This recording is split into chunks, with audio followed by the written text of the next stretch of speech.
জায়গায় মুহুমুহু গুলি শুরু হয়, মুহুমুহু। বোঝাতে পারবো না যে এই পরিমাণ।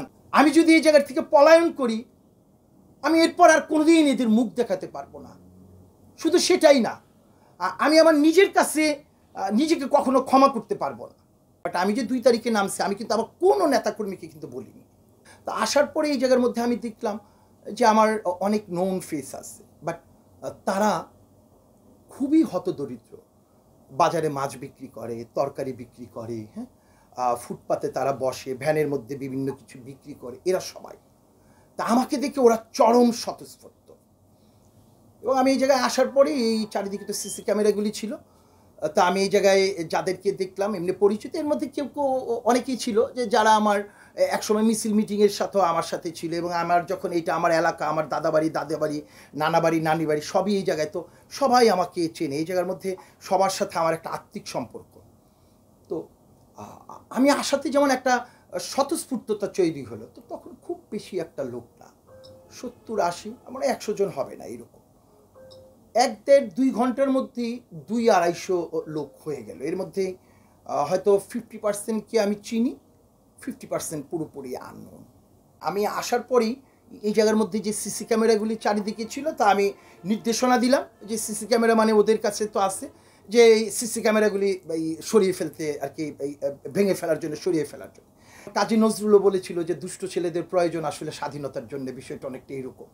তো এর মধ্যে আমি এই কাউকে একটু, যাদেরকে পেলাম একটু ডান পিঠে, তো এদের কয়েকজনের আমি কমান্ড দিলাম, ইশারা দিলাম, পরে ওরা টপ টপ করে এই আপনার ল্যাম্পপোস্টগুলি যারা আছে যেগুলির মধ্যে সিসি ক্যামেরা থাকে, ওরা টপ টপ করে উঠে গিয়ে মনে করেন মুহূর্তের মধ্যে 5-10 মিনিটের মধ্যে সব সিসি ক্যামেরা ওরা করে ফেললো, মানে ডিস্ট্রয় করে দিই। তা আমি এর মধ্যে আপনার যেই টিনের বেড়া ঘেরা যে ছিল, এই বেড়াটা আমি বললাম যে এইগুলি পরিষ্কার করে দিই। তো তখন 200-250 লোক তো অনেক কিছু, মানে একটু ছোট্ট একটু ধাক্কা মারলে 250 তো কম না, মানে সাথে যদি শেষ, এটা মনে করে সরাসরি চলে গেল। আপনার পরিস্থিতিটা তৈরি হলো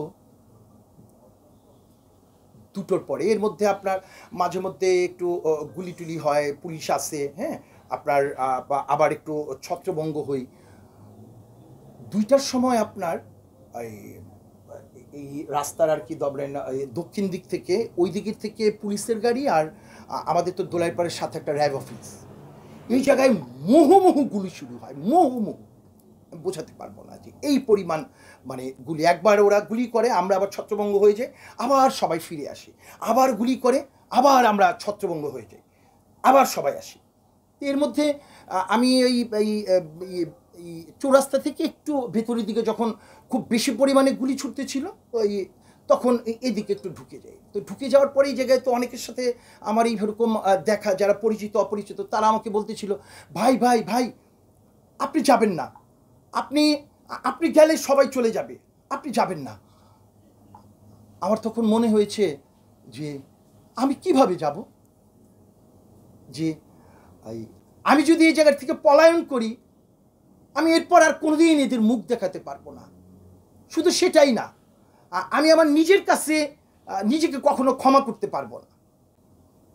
আমার যদি মৃত্যু এই জায়গায় লিখে থাকে, আল্লাহ সুবহানাহু ওয়া তাআলা, আমি ইচ্ছে করলে তো এটা ফেরাতে পারবো না। মৃত্যু আমাকে এই জায়গায় টেনেই নিয়ে আসবে। আমি ওইভাবেই অবস্থান নিলাম।